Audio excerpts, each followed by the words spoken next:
तो Forbes magazine ने एक लिस्ट निकाली है। वो डिफरेंट तरीके की चीज़ों की दुनिया भर में लिस्ट्स निकालते रहते हैं। कौन सबसे अमीर व्यक्ति है, कौन सा देश पावरफुल है, कौन सी इकोनॉमी बड़ी है। इस तरीके की CIA की भी लिस्ट होती हैं, वर्ल्ड बैंक की भी लिस्ट होती हैं, IMF की भी लिस्ट होती हैं। तो एक लिस्ट निकाली है फोर्ब्स मैगज़ीन ने कि दुनिया की सबसे पावरफुल कंट्रीज़। अब पावरफुल कैसे बेस करोगे? बेस्ड ऑन दुनिया में जो आपके पॉलिटिकल अलायंस हैं, मिलिट्री अलायंस हैं, आपकी इकोनॉमी है, आपकी ओवरऑल मिलिट्री पावर है, उसको देख के। वैसे तो यार इस तरीके की लिस्ट से कोई घंटे का फ़र्क नहीं पड़ता, कोई निकालते रहते हैं लोग। बट अगर आप ट्विटर पे जाओगे और आपको शायद ढूंढना भी नहीं पड़ेगा, आपको अपने आप ही बहुत सारे ऐसे ट्वीट्स मिल जाएंगे जिसमें कि कुछ महान लोग इस लिस्ट को दिखा के, जो कि इंडियन ही है बेसिकली, और इंडिया की को बेइज्जत कर रहे हैं, एक तरीके से रोस्ट कर रहे हैं। गवर्नमेंट को रोस्ट करने के चक्कर में कंट्री को ही रोस्ट कर देते हैं। और इसमें आपको दो तरीके के लोग मिलेंगे। वो वाले लोग जो करंट गवर्नमेंट को पसंद नहीं करते, लेफ़्ट की तरफ झुकाव है। लेफ़्ट भी कहना ठीक नहीं है उनका, कि पता नहीं किसी और ही तरफ झुकाव है उनका। हमारे नॉर्थ ईस्ट में जो बड़ा नेबर है उसकी तरफ शायद झुकाव ज़्यादा है उनका।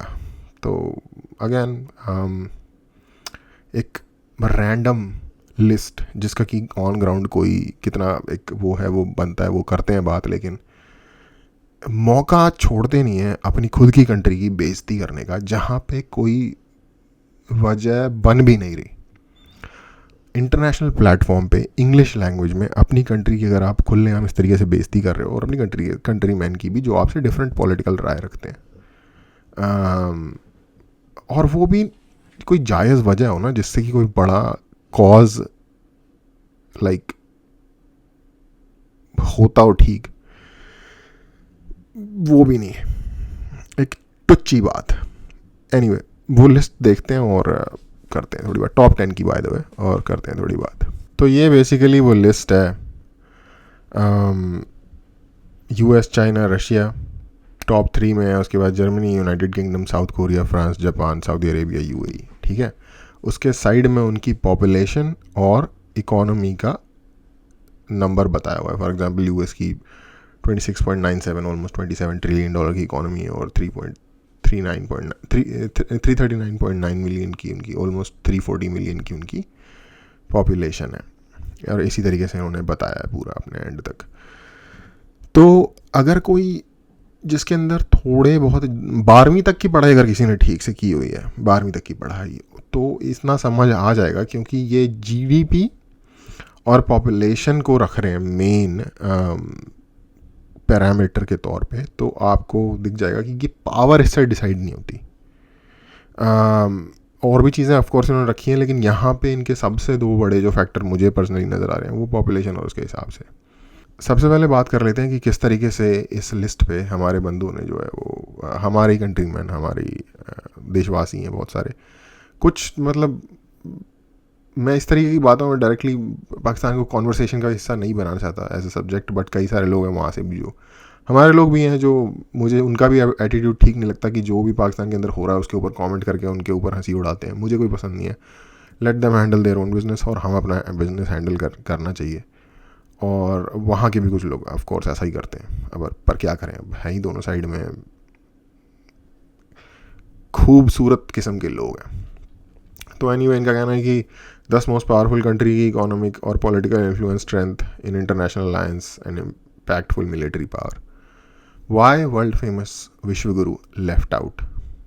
According to low IQ bucks, Feku is a star performer in global rating. तो बेसिकली नेम कॉलिंग कर रहे हैं जो BJP को बेसिकली सपोर्ट करते हैं। प्राइम मिनिस्टर का जो एक नाम है, अब अगर राहुल गांधी को कोई पप्पू बोले तो इनको बुरा लगता है, पर मोदी को ये लोग फेकू बोलेंगे। मुझे दोनों ही में से कोई दिक्कत नहीं है, क्योंकि दोनों ही फ्री स्पीच की एक्सप्रेशन का एक रिजल्ट है, जो कि it's okay, I don't care, but दोनों साइड से इक्वल होना चाहिए। लो IQ भक्त, इनके हिसाब से हर वो व्यक्ति जो BJP को सपोर्ट करता है वो लो IQ है, और इनका हाई IQ है। इन्होंने अपनी ज़िंदगी में उखाड़ा क्या है हाई IQ लेके, ये कुछ नहीं है बता सकते। ये ट्विटर पे ट्वीट लिखना, ये कितनी बड़ी आपने, इसी ट्वीट में आपकी लो IQ कितनी है ये दिख जाएगी 2 मिनट के अंदर, अगर इसका एनालिसिस कर दिया जाए तो। क्या है पैरामीटर, नाम सुनो। GDP का साइज़, जीडीपी का साइज़ इंडिया का $3+ ट्रिलियन का, ऑलमोस्ट $4 ट्रिलियन का, तो तीसरे नंबर पे तो वैसे ही इंडिया आ जाना चाहिए। पॉपुलेशन में सबसे बड़ा साइज़ है इंडिया का, तो नंबर 1 पे होना चाहिए। एवरेज निकालना दोनों का, नंबर 2 या नंबर 3 पे इंडिया होना चाहिए। अब फोर्ब्स ने उसे क्यों शामिल नहीं किया, ये जाके आप फोर्ब्स से पूछो भाई। ये जो लिस्ट बनती है, लिस्ट फोर्ब्स की लिस्ट में आना ज़्यादा ज़रूरी है, या वो पैरामीटर्स जो कोई भी यूज़ करेगा इस चीज़ को फिगर आउट करने के लिए, वो पैरामीटर्स पे टॉप करना ज़रूरी है। आई मीन पॉपुलेशन में टॉप करने में तो गवर्नमेंट का कोई हाथ नहीं है, तो जनता को मिलना चाहिए उसका सारा क्रेडिट। वैसे उसके अलावा एक ये देख लो भाई, top 10 most powerful countries in the world 2025 Forbes. In 2 to 4 hours bhakts will declare फोर्ब anti Hindu and anti India, but the truth is that India is progressing for Godi media only. In reality it is lagging far behind. ठीक है, like to live in illusion then live. Okay, वो तो वो वैसे भी रहते हैं, आपकी इजाज़त की तो ज़रूरत नहीं है लोगों को। आ जाओ, इस पे भी आ जाओ।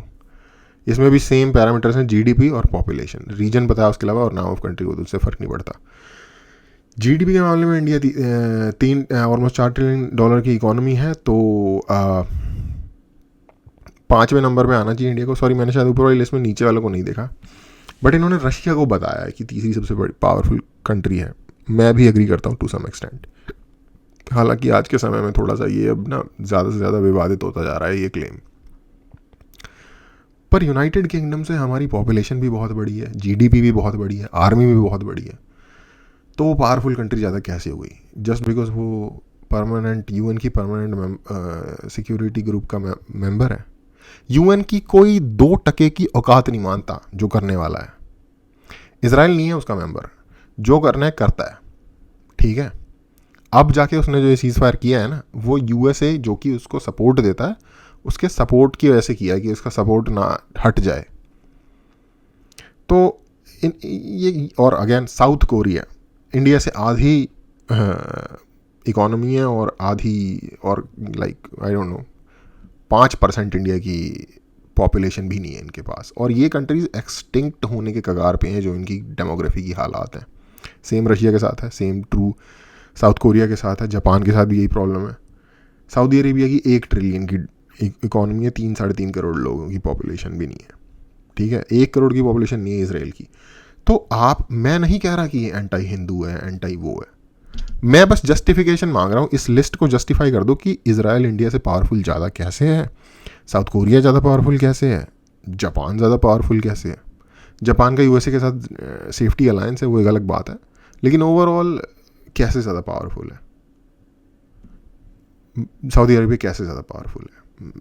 अगेन, अगर इस सारी बातों का दिया है जस्टिफिकेशन फोर्ब्स ने अपनी लिस्ट की कोई साथ में डिस्क्रिप्शन डाल के, तो अलग बात है, मैंने नहीं पढ़ा, बट इन्होंने भी नहीं पढ़ा होगा जिन मोहतरमा ने ये ट्वीट डाला है। असल बात ये है कि ये लोग जितने भी इस तरीके की बात करते हैं, जो इस तरीके से प्रॉपर ऑर्गेनाइज्ड वे में पुश करते हैं इन्फॉर्मेशन एक सर्टेन माइंडसेट के साथ, जिसमें कि पीछे ना लॉजिक है, ना एनालिसिस है, ना कुछ है, ना इन्फॉर्मेशन है, ये लोग मुझे इस बात में कोई शक नहीं है, मेरा ओपिनियन है ये, और मुझे अपने इस ओपिनियन पे कोई शक नहीं है कि ये लोग प्रभावित होते हैं in terms of monetary help और एंड ऑल दैट, या फिर किसी तरह किसी और तरीके की हेल्प।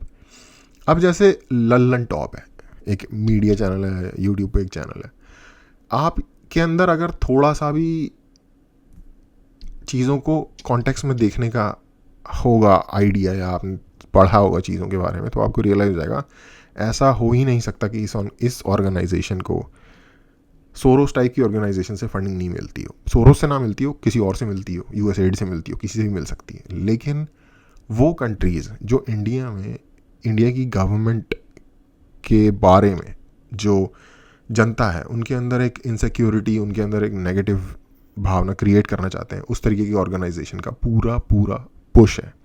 और ये ऑर्गेनाइजेशन कोई प्रो यूएस भी नहीं होते, बाय द वे। अगर आपको बहुत लोगों को मैं देखता हूँ यूएसए को गालियाँ देने लग जाते हैं, वो यूएसए में भी यही कर रहे हैं। उनका एक सर्टेन माइंडसेट है, वो सोसाइटी को एक सर्टेन दिशा में लेके जाना चाहते हैं, तो ये उस गोल की तरफ काम करते हैं। और इंडिया में क्योंकि चक्कर ये है कि इनको बड़े ईजीली लोग मिल जाते हैं, इस तरीके की ऑर्गेनाइजेशन मिल जाती है, क्योंकि उनका भी खुद कुछ इसी तरीके का माइंडसेट है फॉर सम रीज़न। अगेन, अब आते हैं गवर्नमेंट पे। गवर्नमेंट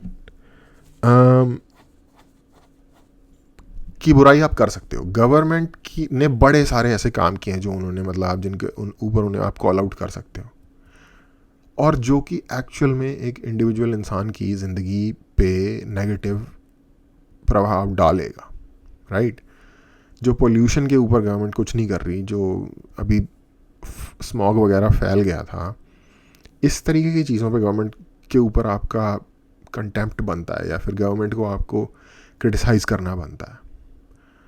तो और उन उन उन क्रिटिसिज्म का शायद डायरेक्ट इंसानों पे भी असर पड़ता है, पब्लिक पे भी असर पड़ता है।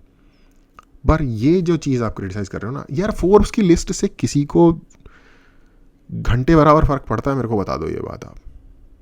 और इनको मैं, आपने कह रहा कि इनको गालियाँ देंगे जो आपके लिए भक्त या वट जो भी होंगे, एंटी हिंदू बोलेंगे इनको, ये वो नहीं भाई, ये जो मर्जी हो एंटी हिंदू, मेरे को तो बढ़िया है ऐसी ही लिस्ट और भी निकालो। किसी भी पावरफुल कंट्री के लिस्ट में इंडिया का नाम मेरे अगर कंट्रोल में हो तो नहीं आना चाहिए। उसका रीज़न क्या है? क्या बुराई है कि लोग सोचें कि आप पावरफुल नहीं हो? इसमें कोई बुराई थोड़ी है।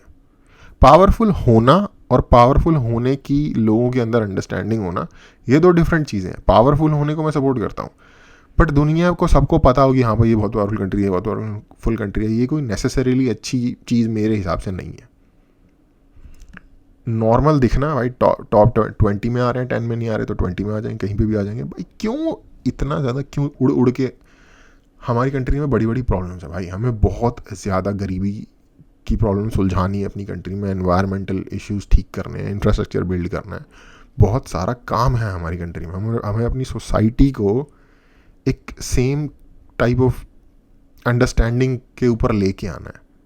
जो हमारी सोसाइटी में रिलीजियस डिवाइड है, जो कास्ट का डिवाइड है, उन चीज़ों पे हमें कुछ अग्रीमेंट क्रिएट करना पड़ेगा अपनी सोसाइटी में, जिस पे कि हम एक मेजॉरिटी, सब तो नहीं आएंगे कभी भी, लेकिन एटलीस्ट 80 to 90% लोग एक सर्टेन अंडरस्टैंडिंग में आ जाए कि हाँ भाई अगर रिलीजन किसी का डिफरेंट है तो वो प्राइवेट में डिफरेंट होना चाहिए एज ए कंट्री। और आई थिंक समझदार लोग पूरी दुनिया में पूरी देश में समझते हैं ये चीज़ ऑलरेडी। बट रिलीजियस बेस पे जो हम पॉलिटिकली डिवाइड हो रखे हैं ना, उसको हमें उस पर हमें काम करने की ज़रूरत है। हमारी सोसाइटी को मोर स्ट्रीमलाइन होने की ज़रूरत है। ऑफकोर्स हर कोई एक जैसा नहीं सोचेगा, ना सोचना चाहिए। और जब तक हम इन चीज़ों पे काम नहीं करते और थोड़ी प्रोग्रेस नहीं कर लेते ऑलरेडी, जब तक हम एक मिडिल इनकम कंट्री नहीं बन जाते, 20-30 हज़ार डॉलर पर कैपिटा इनकम की जो मिडिल इनकम कंट्री होती है, लाइक एटलीस्ट टर्की या पोलैंड के लेवल पे, तब तक अगर हमें कोई नहीं भी सोच रहा, पावरफुल सोच रहा है, क्या जा रहा है? जब कोई लड़ने आएगा तो पता चल जाएगा हम कितने पावरफुल हैं, ख़त्म हो गई बात सारी। पावरफुल की लिस्ट में आपका नाम नंबर 1 पे हो, लैंड आपकी चाइना वहाँ से हड़पते हुए ले जाए, क्या बनी बात? नहीं बनेगी ना। लिस्ट में चाहे आप कहीं भी ना हो, चाइना लैंड पे कब्जा करने आए, आप उसको भगा दो मार पीट के। जैसे वो कौन से तो सर हैं वो जो UPSC के सर, हाँ सर, याद आ गया वो जैसे वो सर नहीं कहते कि देखिए सर आपको बनना है राजा, आ गया कोई आपकी लैंड लेने चाइना, आपने मारे उसको 4 जूते भगा दिया, ये है राजा का एटीट्यूड। तो वो वाला राजा का एटीट्यूड अगर लिस्ट में नाम नहीं भी आ रहा तो क्या फ़र्क पड़ता है? ठीक है, अगेन ये एक और चीज़ हो सकती है कि भाई चाइना का क्या सीन है, क्लियर करो यार। क्या वो लैंड कब्जा कर पा रहे हैं, क्या उन्होंने कब्जा किया, ये सब जनता के साथ शेयर करो और उनको बोलो भाई कि हम क्या करेंगे इस बारे में, या करो। आई मीन आई होप आप कर रहे हैं, लेकिन इन चीज़ों के आप एक मणिपुर के ऊपर कभी भी गवर्नमेंट नहीं बोला। इन चीज़ों पे है शिकायत हो सकती है गवर्नमेंट से, कोई ऐसी बात नहीं है गवर्नमेंट परफेक्ट है, और होगी भी नहीं कोई भी गवर्नमेंट परफेक्ट। बट बाकी दुनिया के हालात देख के जो बाइडेन ने अमेरिका के साथ किया है, जो उसकी गवर्नमेंट ने, ये डेमोक्रेट्स ने पिछले 4 साल में, जो उन्होंने लिटरली अमेरिका को, जो ग्रेप वाला वर्ड होता है ना जो बोल नहीं सकते, उसका गैंग बस्टर जो मर्जी कह लो किया है उन्होंने, अपनी खुद की कंट्री के साथ किया है। तो एटलीस्ट हम उस लेवल से अभी तक तो बच गए हैं। पहले जो सरकारें करती आई हैं वो एक अलग बात है, हमारे साथ शायद ये पहले ही हो गया है। तो अगेन कोई मुझे दिक्कत नहीं है फोर्ब्स से, गुड जॉब फोर्ब्स। मुझे लगता है कि किसी समझदार इंडियन बंदे ने पैसे खिलाए हैं ये लिस्ट निकालने के लिए। तो आप ऐसी ही लिस्ट निकालो, सारी ही लिस्टों में हमारा नाम नहीं होना चाहिए, ठीक है? बहुत बढ़िया बात है। तो जो भी आपने लिखा है ना कि आप गाली दोगे फोर्ब्स को, मैं बिल्कुल गाली नहीं दे रहा, मैं तो किसी दे रहा हूँ फोर्ब्स को, ठीक है? ऐसे ही रहना चाहिए। और बस हमें बिल्ड करना है पर, ठीक है।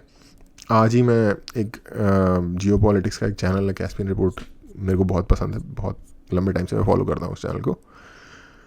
उस पर इंडिया एक सबमरीन बेस बना रहा है, नेवल बेस बना रहा है अंडरग्राउंड आंध्र प्रदेश में। उसके ऊपर पूरी की पूरी वीडियो आई थी, INS वर्षा नाम है उसका। तो वो मैंने देखी, बात समझ आ गई। कैस्पियन रिपोर्ट कोई बहुत फेमस चैनल नहीं है, रिलेटिवली उतना फेमस नहीं है, ठीक है, कोई 10 मिलियन सब्सक्राइबर नहीं है उसके। तो बस ठीक है, समझ आ गई बात, चल रहा है काम, कर रही है गवर्नमेंट अपना काम। लिस्ट में नाम आने से ना आने से कोई फर्क नहीं पड़ता। और जो ये इस तरीके का डेटा लेके ना जो रंडी रोना शुरू कर देते हैं, तुम अपना रंडी रोना चालू रखो, इससे हमें और आनंद आता है।